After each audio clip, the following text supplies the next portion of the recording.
بھی جواب دینا ہے، ان کو بھی ٹھنڈے دماغ سے ان کو بھی سمجھانا ہے۔ تو بزرگان محترم اللہ تبارک و تعالیٰ نے فرمایا وَمَا مِن دَابَّةٍ فِي الْأَرْضِ إِلَّا عَلَى اللَّهِ رِزْقُهَا، کہ دنیا میں جو بھی مخلوقات ہیں، زمین پر جتنے بھی چرندے پرندے، کوئی مخلوق کوئی جانور کوئی ایسا نہیں ہے جس کی روزی اللہ کے ذمہ نہ ہو۔ اللہ پہنچائیں گے، اللہ دیں گے، بس یہ ہے کہ ہمارا ایمان رفتہ ہو اور محنت بھی شرط ہے۔ ایسا نہیں کہ ہم محنت نہیں کریں گے کونے میں بیٹھ جائیں گے، اللہ کھلانے پر قادر ہے، کھلائیں گے، لیکن اللہ نے عقل بھی دی ہے، محنت بھی ساتھ میں کریں گے۔ لیکن یہ جو مدرسے ہیں اس کی بنیاد نبی صلی اللہ علیہ وسلم نے آج کے 1400 سال پہلے مدینہ منورہ میں اصحاب صفہ کے نام سے بنیاد رکھی ہے، اسی کی تاریخ ہے۔ الحمدللہ گلی گلی میں مدرسے، وہاں تعلیم دی جاتی ہے، وہاں سکھایا جاتا ہے، اور ہمارے لیے علم کا حاصل کرنا فرض کے درجے میں۔ اتنا تو ہم علم حاصل کریں کہ ایک مسلمان کے لیے ضروری چیزیں کیا ہیں وہ سیکھنا ہر ایک کے لیے ضروری ہے۔ الحمدللہ مدرسے ہیں یا مسجدوں میں مکتب ہے، مکتب چلتے ہیں، وہاں بچوں کو بھیجا جاتا ہے، یا بڑوں کے لیے بھی انتظام کیا جاتا ہے، یا جماعت کا کام، دعوت تبلیغ کا کام بھی ہے۔ الحمدللہ یہ جتنے بھی جو بھی کام دنیا میں چل رہے ہیں اس کی اصل جو بنیاد ہے وہ مدرسے۔ حضرت مولانا صاحب رحمۃ اللہ علیہ دعوت تبلیغ کے کام کے فاؤنڈر ہیں، لیکن سب سے پہلے ان کی تعلیم ہوئی مدرسے کے دارالعلوم دیوبند سے، پھر ان کا پورا خاندان علمی خاندان۔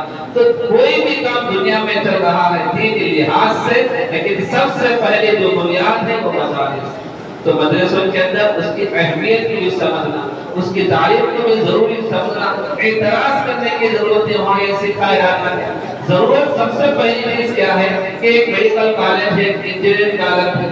اب میڈیکل کالج میں جا کر ہم یہ نہیں کہتے آپ تھوڑا انجینئرنگ پڑھا دیجیے، آپ تھوڑا بی ایڈ بھی پڑھا دیجیے، نہیں کہیں گے نا۔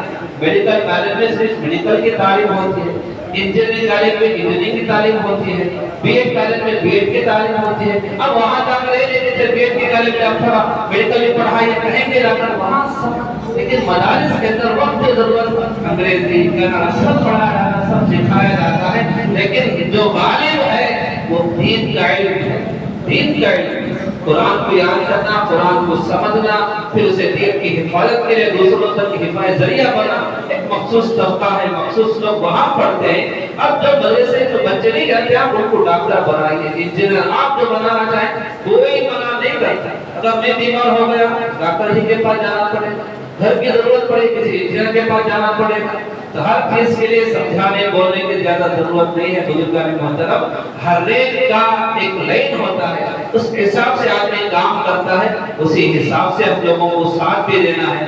ہر آدمی اگر جس کے 2-4 بچے ہوں کوشش کرے ایک بچہ میرا حافظ قرآن بنے، عالم دین بنے، انہیں کیا کھائے گا کیا پیے گا اس کی سوچنے کی ضرورت نہیں ہے۔ پیدا ہوئے تھے، پیدا ہونے کے بعد ہماری اتنی عمر گزر گئی، بس اللہ کھلاتے جا رہے، محنت میں لگے ہوئے، اللہ کھلا رہے اللہ کرتے، پہلے ہی سے سوچ میں لگ گئے وہاں پڑھے گا تو کیا کھائے گا کیا پیے گا، جو کھا رہے ہم لوگ وہی ہم لوگ بھی کھائیں گے، جہاں سے کھا رہے وہی ہم لوگ کھائیں گے۔ تو بزرگان محترم، اس چیز میں مسلمان کو زیادہ غور و فکر کرنے کی ضرورت نہیں ہے، نتیجے پر رزلٹ کو دیکھنا نہیں ہے، بس ہمارا کام محنت کرنا ہے۔ تو بزرگان محترم، مدارس چل رہے ہیں، مدارس میں کھل چکے ہیں کہ مدرسے کھل چکے ہیں۔ آپ حضرات سے درخواست ہے ہمیشہ کے لیے اس طرح مدرسے سے تعاون ہوتا ہے، مدرسے کے لیے ہمارے اپنے مدد پہنچتی ہے پیسوں کے ذریعے سے، وہ تو ہمیشہ ہم جاری رکھیں گے۔ اس کے علاوہ بھی اپنے